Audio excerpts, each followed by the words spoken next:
And then now what I'm going to do is really talk through what I've done in my business to help my property, and not just my property, but my actual business, be more sustainable, me be able to feel that I'm not making a major impact on the footprint of the earth, so to speak, so that our grandkids can walk in the forest with orangutans. I mean, that's the kind of thing we think of, don't we? So that's where we're going. So how does it all start then? So I believe it all really starts with your branding. And that was a huge thing for me. And before I even set up my first rent to rent all those years ago, I started off thinking through exactly what I wanted to offer. And I'm going through this at the moment with some of my mentees, and it's really interesting. I'm asking them, look, really think about what it is that you represent. What do you love? I mean, do you love sport? Do you love food? Do you love the environment? What is it that you really, really love? And that's what I did all those years ago. And for me, I felt quite passionate about the environment and being able to leave a tidy footprint behind when I have been in this world. So, you know, not being wasteful. And I'm also really keen to feed my kids really healthy foods, all of those kind of things. So that was the first one. It was all about being eco. But what was really interesting in the formation of being eco, I also was a full-time mum, I still am, and I didn't have a lot of time. So it really became apparent that I needed to use a lot of technology as well to save me time. But what interested me the most was actually the technology also made that business even more eco-friendly. So that's really, really interesting. We'll go through it a bit more as to how you can sort of move the technology to making you much more eco-friendly as well.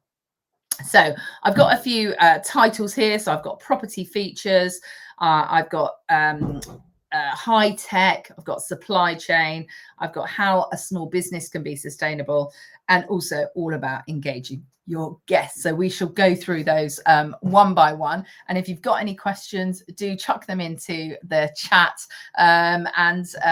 So either put them below and I can either answer them now, or I can come back afterwards and answer them as well. So let's get into it.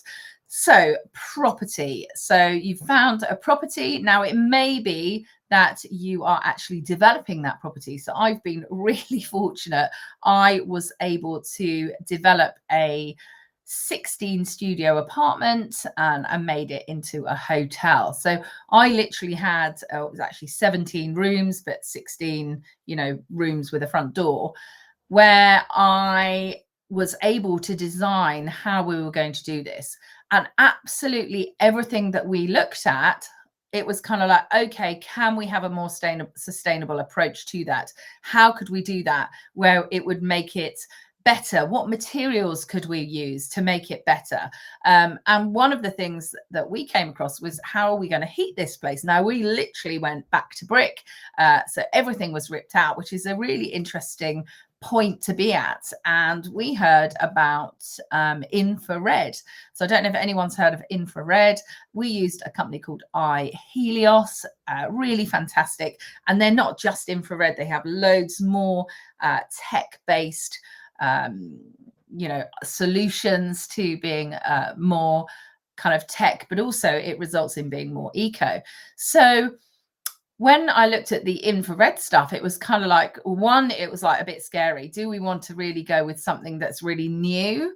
And I'm not a big fan of taking a big leap on something that is, a huge amount of money and would be very difficult to change. However, when we did a lot of research, there was actually a lady, if you can believe it, like 2 or 3 roads up, and she had an HMO, and she had put this exact brand of infrared in her HMO over a year before. So she already had a full year.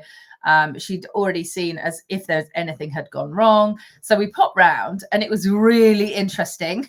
We loved it. It was kind of like standing there. And infrared, I don't know if you know, it only heats you.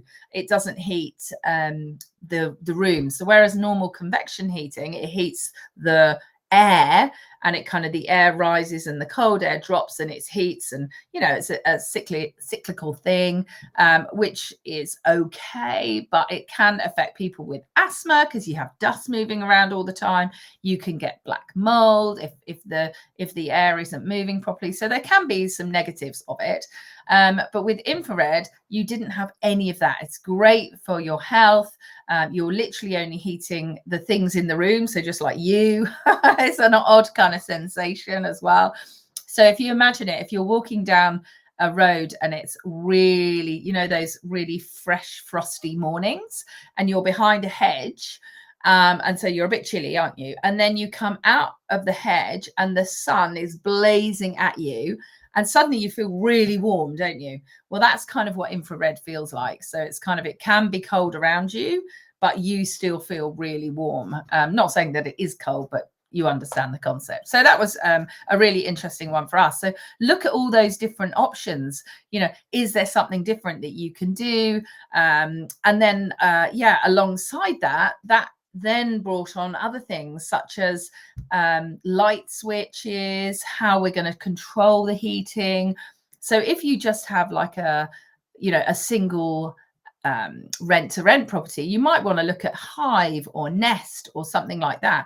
And then if people leave the house, you can either manually turn it down, or alternatively, you can actually have a schedule. So, generally people have left the house by, 8:30, and at, 8:15, you can turn the heat down to a reasonable heat. Obviously, I don't want to come back and the milk on the side would be frozen. But equally, some people, if anyone are experienced with serviced accommodation, they're really happy to crank up the heat, open all the windows so that they're not too hot, but their washing is dried, and that's not particularly environmentally friendly, is it? So it's really great to have these control mechanisms that can look after that.